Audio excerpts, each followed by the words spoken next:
स्वाधीनता दिवस की हार्दिक शुभकामनाएं। यह दिन हम सभी के लिए अत्यंत हर्ष और उल्लास का दिन है। इस वर्ष के स्वाधीनता दिवस का विशेष महत्व है क्योंकि इसी वर्ष से हम सब अपनी आज़ादी की 75वीं वर्षगांठ के उपलक्ष्य में आज़ादी का अमृत महोत्सव मना रहे हैं। इस ऐतिहासिक अवसर पर आप सभी को बहुत बहुत बधाई। स्वाधीनता दिवस हमारे लिए पराधीनता से मुक्ति का त्यौहार है। कई पीढ़ियों के ज्ञात और अज्ञात स्वतंत्रता सेनानियों के संघर्ष से हमारी आज़ादी का सपना साकार हुआ था। उन सभी ने त्याग व बलिदान के अनूठे उदाहरण प्रस्तुत किए। उनके शौर्य और पराक्रम के बल पर ही आज हम और आप आज़ादी की सांस ले रहे हैं। मैं उन सभी अमर सेनानियों की पावन स्मृति को श्रद्धापूर्वक नमन करता हूँ। अनेक देशों की तरह हमारे राष्ट्र को भी विदेशी हुकूमत के दौरान बहुत अन्याय और अत्याचार सहने पड़े, परंतु भारत की विशेषता यह थी कि गांधी जी के नेतृत्व में हमारा स्वाधीनता आंदोलन सत्य और अहिंसा के सिद्धांतों पर आधारित रहा। उन्होंने तथा अन्य सभी राष्ट्र नायकों ने भारत को औपनिवेशिक शासन से मुक्त करने का मार्ग तो दिखाया ही, साथ ही राष्ट्र के पुनर्निर्माण की रूपरेखा भी प्रस्तुत की। उन्होंने भारतीय जीवन मूल्यों और मानवीय गरिमा को पुनः स्थापित करने के लिए भी भरपूर प्रयास किए।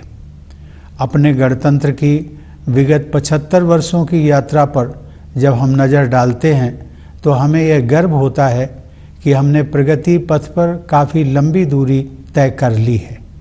गांधी जी ने हमें यह सिखाया है कि गलत दिशा में तेज़ी से कदम बढ़ाने से अच्छा है कि सही दिशा में धीरे ही सही लेकिन सधे हुए कदमों से आगे बढ़ा जाए।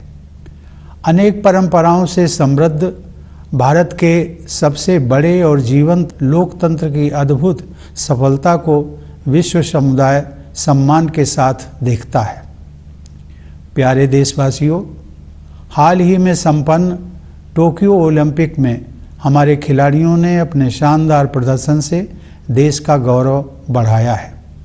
भारत ने ओलंपिक खेलों में अपनी भागीदारी के 121 वर्षों में सबसे अधिक मेडल जीतने का इतिहास रचा है।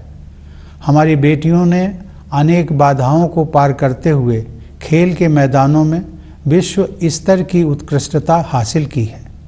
खेल कूद के साथ साथ जीवन के हर क्षेत्र में महिलाओं की भागीदारी और सफलता में युगांतरकारी परिवर्तन हो रहे हैं।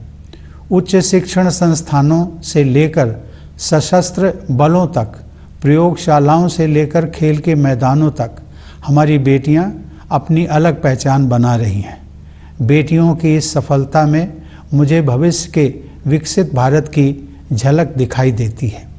मैं हर माता पिता से आग्रह करता हूँ कि वे ऐसी होनहार बेटियों के परिवारों से शिक्षा लें और अपनी बेटियों को भी आगे बढ़ने के अवसर प्रदान करें। पिछले साल की तरह महामारी के कारण इस वर्ष भी स्वतंत्रता दिवस समारोह बड़े पैमाने पर नहीं मनाए जा सकेंगे, लेकिन हम सबके हृदय में हरदम भरपूर उत्साह बना हुआ है।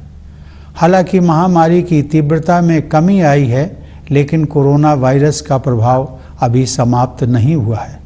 इस वर्ष आई महामारी की दूसरी लहर के विनाशकारी प्रभाव से हम अभी तक उबर नहीं पाए हैं। पिछले वर्ष सभी लोगों के असाधारण प्रयासों के बल पर हम संक्रमण के प्रसार पर काबू पाने में सफल रहे थे। हमारे वैज्ञानिकों ने बहुत ही कम समय में वैक्सीन तैयार करने का कठिन काम संपन्न कर लिया।